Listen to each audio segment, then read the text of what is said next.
3:30 p.m. Cameroon time, ladies and gentlemen. You're watching the afternoon edition of Prime Flash, coming to you live from the studios of My Media Prime Television here in Cameroon's economic capital, Douala, with me, Fon Quinter. Begin the news in Douala with these amateur images where a lady is currently receiving medical attention in hospital after she went unconscious following an accident in Bonaberi, Douala First Subdivision, Littoral region of Cameroon. Reports say the accident involved a privately owned vehicle and a public transport car that is said to be on top speed. According to eyewitnesses, occupant of the private car escaped after the accident. Over in the Northwest region, the new Secretary General to the Bamenda City Council, Suli Kwatela Annabella, has been challenged to work closely with staff of the City Council for the welfare of the council. The call was made during her installation at the Bamenda City Council Plaza, during which the Bamenda City Mayor Paul Achumbong reviewed a presidential financial grant worth 100 million francs for the purchase of buses to facilitate movement in the city of Bamenda. Suli Kwatila Annabelle is the first lady to head the position of Secretary General to the Bamenda City Council.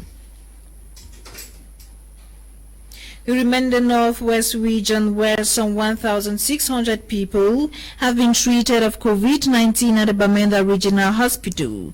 The information was made known to the public by the director of the hospital, Dr. Denis Same, who called on the population to keep respecting all barrier measures and equally visit vaccination centers and be vaccinated.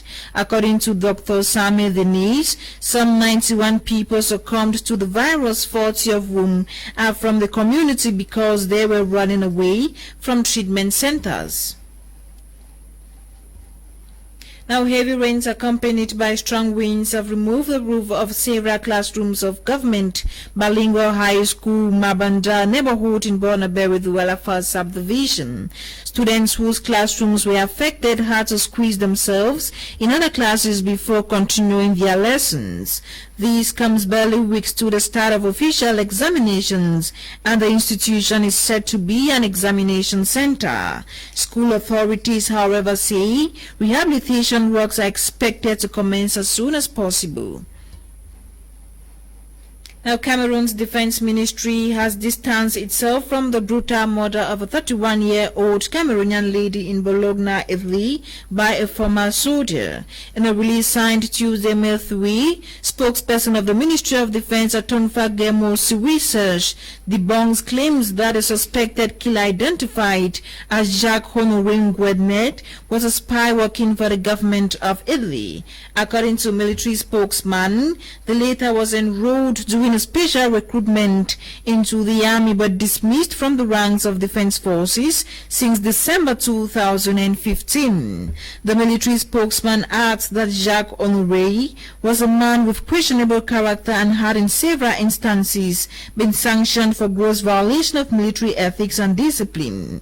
The former soldier is reported to have killed a 31-year-old lady, called the police, and later on committed suicide. Out of the country, a Ugandan former child soldier who became a commander of a rebel Lord's resistance army has been sentenced to 25 years in jail by the International Criminal Court. Dominic Ogwen, known as White Ant, was convicted in February of more than 60 crimes, including murder, torture, rape, and sexual enslavement. Prosecutors argued that Mr. Ogwen received a lower prison term because he had been abducted by the Lord's Resistance Army as a child.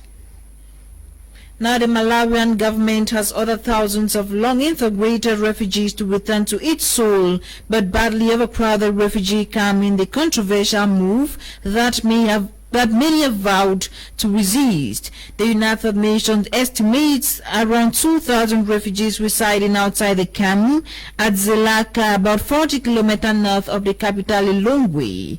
Many have lived there for years, setting up businesses, but government argues they pose a potential danger to national security by living among locals. According to the United Nations Refugee Agency in Malawi, the directive was in line with the country's encampment laws, but advised government to reconsider its decision. Now, researchers have detected 5 cases of the Indian coronavirus variant in Kenya.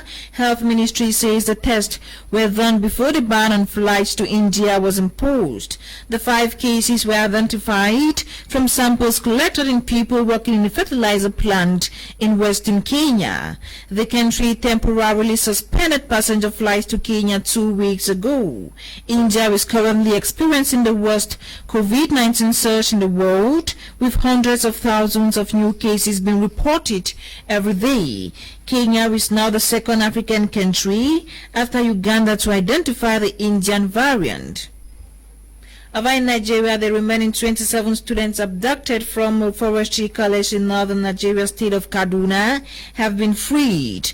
They were among 39 students seized from their dormitories by armed criminal gangs in March. A number of them had been released last month. The authorities say the victims freed on Wednesday will be medically examined after suffering the longest stay in captivity since armed criminal gangs intensified mass kidnappings of students for ransom.